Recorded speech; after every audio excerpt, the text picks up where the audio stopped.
പുണ്യാരെ ആ സെയ്ത്താന്റെ ബാലിൽ തൂങ്ങി നടക്കുന്ന ഇബിലിസ് അല്ലേ അത്? അവൻ തന്നെ. ഓനെ ഇങ്ങോട്ട് വിളിക്ക്.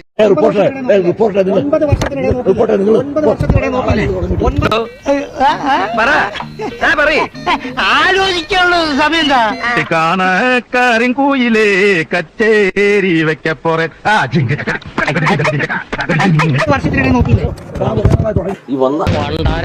എന്തൊരു ചൊറച്ചില് പോയി വെടിവെച്ച് കൊല്ലണപ്പ അതിനെ. ആളെനിക്കറിയാം, ഇരാറ്റുപേട്ടക്കാരനാണ്.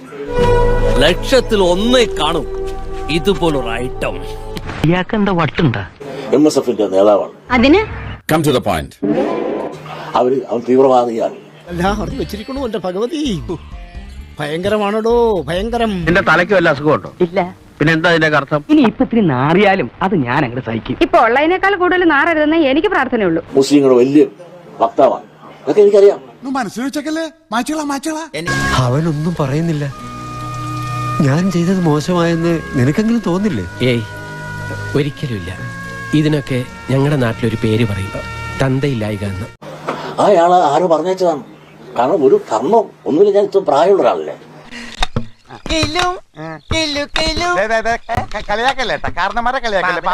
അയാളോട് കാണിക്കുന്ന മര്യാദയില്ലേ, അവർ സംസാരിക്കുന്ന രീതി. ഈ മാതിരി ആളുകൾ നമുക്ക് പറ്റൂല. രാഹുലേ, നിങ്ങളോട് എനിക്കൊരു ദേഷ്യമില്ല. വിവരമില്ലായ്മ ഒരു കുറ്റമല്ലല്ലോ.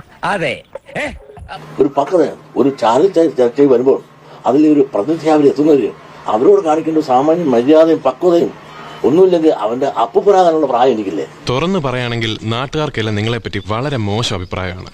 അതിനെനിക്ക് നിങ്ങളോട് സഹതാപമുണ്ട്. പക്ഷേ ഇനിയെങ്കിലും എല്ലാവരെയും കൊണ്ട് അതും ഇതും പറയിക്കാതെ ഒരു നല്ല രീതിക്ക് ജീവിച്ചൂടെ? അതിൻ്റെതൊരു മര്യാദ വേണ്ട എന്നോട് സംസാരിക്കാൻ, ഒരു ദാർഢ്യത്തോട് സംസാരിക്കാൻ. നിങ്ങളൊന്ന് ആലോചിച്ച് നോക്കൂ. ഞാൻ ഈ ചാനലിൽ എത്ര നാളായി എന്റെ ചോരയ്ക്ക് വേണ്ടി പിടിക്കുന്നു. ഈ ചാനലിൽ എത്ര നാളായിട്ട് ഞാൻ എന്ത് തെറ്റ് അവരോട് ചെയ്തു?